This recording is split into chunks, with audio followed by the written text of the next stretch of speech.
Je crois à la vie éternelle. Mes amis, nous abordons la dernière phrase du symbole des apôtres. Nous atteignons ce dernier objet de notre foi.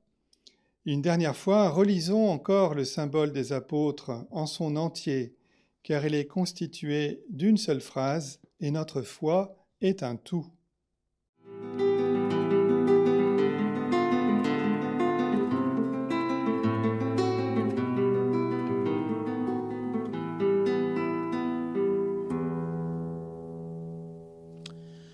Je crois en Dieu, le Père Tout-Puissant, Créateur du ciel et de la terre, et en Jésus-Christ, son Fils unique, notre Seigneur, qui a été conçu du Saint-Esprit, est né de la Vierge Marie, a souffert sous Ponce Pilate, a été crucifié, est mort et a été enseveli, est descendu aux enfers. Le troisième jour est ressuscité des morts, est monté aux cieux, est assis à la droite de Dieu le Père Tout-Puissant, d'où il viendra juger les vivants et les morts. Je crois en l'Esprit Saint, à la Sainte Église catholique, à la communion des saints, à la rémission des péchés, à la résurrection de la chair, à la vie éternelle. Amen.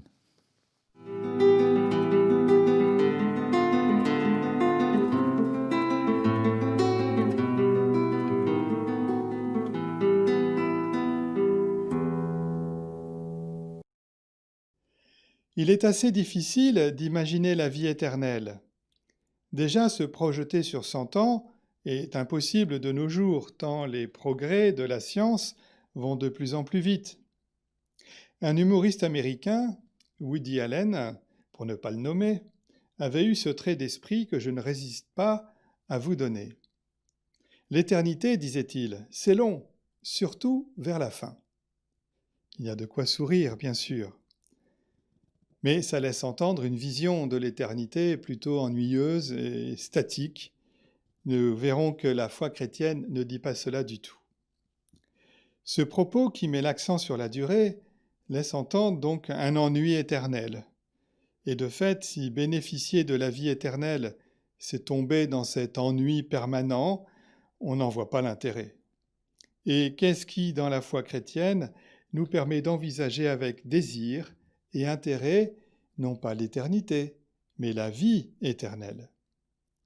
Encore une fois, il nous faut lire les Écritures et regarder tout spécialement le Christ. Souvenons-nous qu'il est monté au ciel avec son corps, est monté aux cieux, est assis à la droite de Dieu le Père Tout-Puissant, avons-nous lu et commenté l'autre jour. D'autre part, il est écrit dans le livre de l'Apocalypse, le dernier livre de la Bible, que les élus vivront dans la Jérusalem céleste. Et je vous lis 2 petits extraits de l'Apocalypse sur les 2 derniers chapitres. La ville, entendez bien la Jérusalem céleste, n'a pas besoin du soleil ni de la lune pour l'éclairer, car la gloire de Dieu l'illumine, son luminaire c'est l'agneau, à savoir Jésus-Christ. Et au chapitre 22, il nous est dit « La nuit aura disparu. Ils n'auront plus besoin de la lumière d'une lampe, ni de la lumière du soleil, parce que le Seigneur Dieu les illuminera. Ils régneront pour les siècles des siècles. » Cela nous rappelle évidemment ce passage de la transfiguration de Jésus devant Pierre, Jacques et Jean. On nous dit qu'il fut transfiguré devant eux, son visage devint brillant comme le soleil, et ses vêtements blancs comme la lumière. Ainsi donc, pour chacun d'entre nous, la vie éternelle sera de vivre en présence du ressuscité et d'être, nous aussi, transfigurés par sa lumière. Ainsi donc, nous serons beaux, de la beauté même dont nous serons éclairés. Pour le dire autrement, et prendre une petite parabole qu'on peut fabriquer pour la circonstance, si un enfant tombe par terre en se blessant un peu au visage, il est vrai que les blessures ne le rendent pas très beau comme cela. Mais l'enfant qui regarde sa maman, que voit-il? Il voit sa maman qui l'aide à le relever. Il voit sa maman qui l'aime. Et il se voit beau dans le regard de sa mère. Eh bien, en sera-t-il ainsi pour chacun d'entre nous, nous nous verrons beaux à travers la beauté que Dieu voit en nous et met en nous par la résurrection. Et donc, il ne faut pas s'inquiéter de savoir si on aura un œil de coin ou un bras comme ci ou une jambe comme ça. La beauté nous viendra d'ailleurs. Elle viendra de Dieu qui nous illuminera, qui nous transfigurera. Transfigurer, changer la figure, changer le visage. Et nous serons infiniment plus beaux de cette beauté-là, qui est celle dont Dieu nous voit, dans laquelle il nous voit. Nous nous verrons dans la vérité de l'amour lumineux de Dieu. C'est là un premier point pour ceux qui s'inquiéteraient encore de leur apparence. L'autre question qui se pose est: est-ce que nous allons nous ennuyer? Il faut répondre à M. Woody Allen quand même. Qu'allons-nous faire? Réfléchissons tout d'abord au foyer d'amour que représente la vie intra-trinitaire.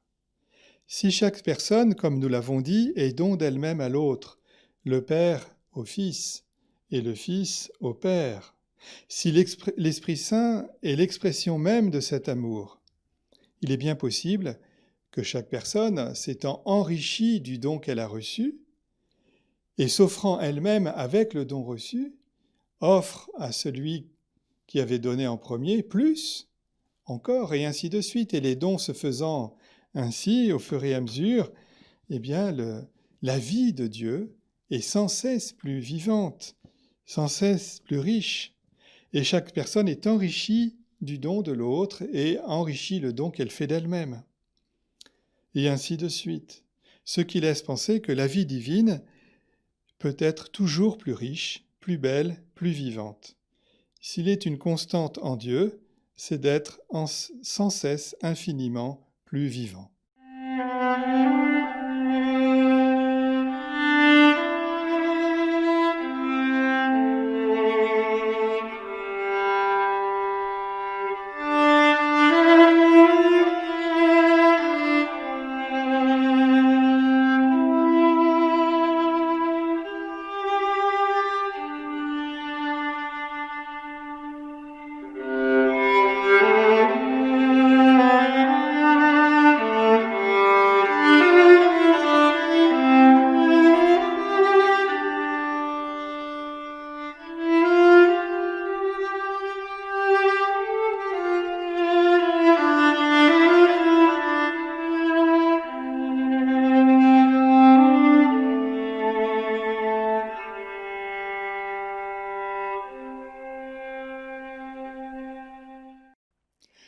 Lorsque les ressuscités rejoindront le cœur de Dieu, ils rejoindront cette vie vivifiante, je ne sais comment dire. Ils seront donc sans cesse toujours plus vivants. Nous serons sans cesse plus vivants si nous recevons la grâce de la résurrection. La vie éternelle sera donc nouvelle à chaque instant. Pour prendre une image terrestre, et nos pauvres images terrestres ne sont que limitées pour essayer de dire ce qui est au-delà de ce que nous pouvons imaginer. Prendre cette image terrestre, je vous propose de dire que nous serions comme des fleurs au ciel, et une fleur sans cesse en train de s'épanouir, parce que, voilà, une beauté qui n'a jamais fini de s'épanouir, et ceci dans l'éternité des éternités. Voilà, ça pourrait être ça, une image. Et nous rejoindrions l'immense bouquet des sauvés. Voilà, nous ne serions pas seuls, non seulement parce que nous serions en Dieu, mais nous retrouverons tous ceux qui nous précèdent et qui auront consenti à être sauvés eux aussi. Et nous formerons l'immense bouquet des sauvés. C'est ça, la Jérusalem céleste, le peuple de Dieu ressuscité. Ça pourrait être ça. Alors si j'ai pris cette image des fleurs, ce n'est pas tout à fait par hasard, évidemment. Nous savons tous qu'aux funérailles, eh bien, la plupart du temps, on apporte des fleurs. Et je ne sais pas comment c'est fait et pourquoi nous avons acquis ce réflexe. C'est un beau geste. On met une fleur sur le cercueil ou on en met autour, on en apporte au cimetière pour les mettre sur le tombeau. Les fleurs, c'est la vie, c'est les parfums, c'est la beauté. C'est souvent plusieurs fleurs en même temps, sont des bouquets. Il y a plus ou moins consciemment, je pense, un désir, une manière de dire cette éternité que nous vivrons des fleurs sans cesse en train de s'épanouir et rejoignant l'immense bouquet des sauvés. Ainsi donc, contrairement à ce que dit Woody Allen, nous ne serons pas affrontés à l'éternité, mais bien à la vie éternelle, une vie toujours plus vivante.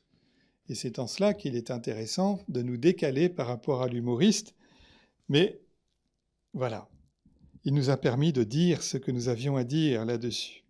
Alors à ce point de notre méditation, il me faut rendre grâce à Dieu pour sa patience. En effet, il aurait pu décider du jour du jugement dernier, il y a 1500 ans, ou 70 ans, auquel cas, n'étant pas encore conçu, je n'aurais même pas pu être appelé à partager cette vie qui nous est promise en Jésus-Christ. Dans le même temps que je saisis cette grâce qui s'offre à moi et à chacun de nos auditeurs, je me dis que cette patience est aussi celle qui a laissé passer bien des souffrances en ce monde, qui n'auraient pas existé si le Père avait décidé du jugement dernier avant. Je ne peux donc m'empêcher de considérer cette vie éternelle qui nous est promise, eh bien que cette vie est en forme de dette, en dette des épreuves que l'humanité a traversées et supportées jusqu'au jour où je suis venu moi-même au monde. Vient alors la question inévitable. Quelle est donc cette vie éternelle qui peut assumer, si l'on peut dire, toute la souffrance passée de notre monde ? Nos pauvres esprits humains n'ont sans doute pas la capacité de le comprendre, et certains ont perdu la foi face à ces expériences si déshumanisantes. Je me souviens dans La Nuit d'Elie Wiesel, lorsqu'il raconte comment un jeune homme, un jeune adolescent est pendu dans le camp de concentration en représailles. Tous ses amis autour de lui disent « Dieu va intervenir, ce n'est pas possible, il ne peut pas abandonner un juste comme ça ». Et Elie Wiesel s'entend dire au fond de lui « Mais non, Dieu est là, pendu ». Terrible expérience. Pour autant, tout le monde ne l'a pas faite, et d'autres ont continué à croire et à traverser les épreuves avec la foi. L'apôtre Paul peut sans doute nous aider d'ailleurs lorsqu'il écrit aux Éphésiens ceci. Que le Christ habite en vos cœurs par la foi. Restez enracinés dans l'amour, établis dans l'amour. Ainsi vous serez capables de comprendre avec tous les fidèles quelle est la largeur, la longueur, la hauteur, la profondeur.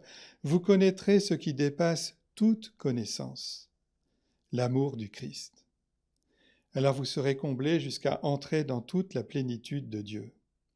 Voilà, je crois que tant que nous ne serons pas rentrés dans la vie plénière de Dieu, dans cette vie vivifiante, dans cette transfiguration qui nous est promise, nous n'aurons pas accès à cette approche du mal que nous avons pu croiser au long de nos vies.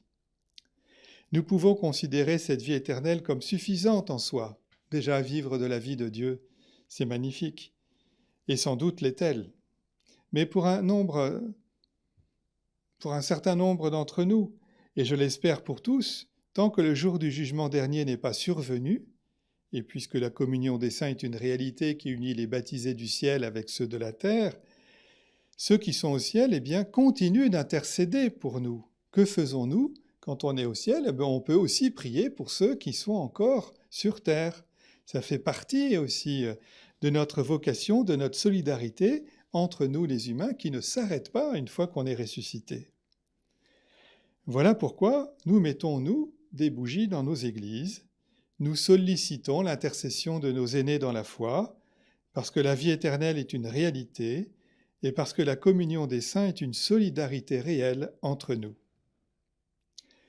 Chers amis, ainsi s'achève notre méditation sur le symbole des apôtres. Nous l'avons faite en 12 étapes, selon le découpage traditionnel de cette profession de foi en 12 petits éléments. Profession de foi remarquable, nous l'avons dit, par sa profondeur et son ancienneté. Elle forme un tout. Elle est tout entière contenue en une seule phrase. Puissions-nous en savourer la cohérence, le dynamisme et recueillir la vie qu'elle nous promet. Amen.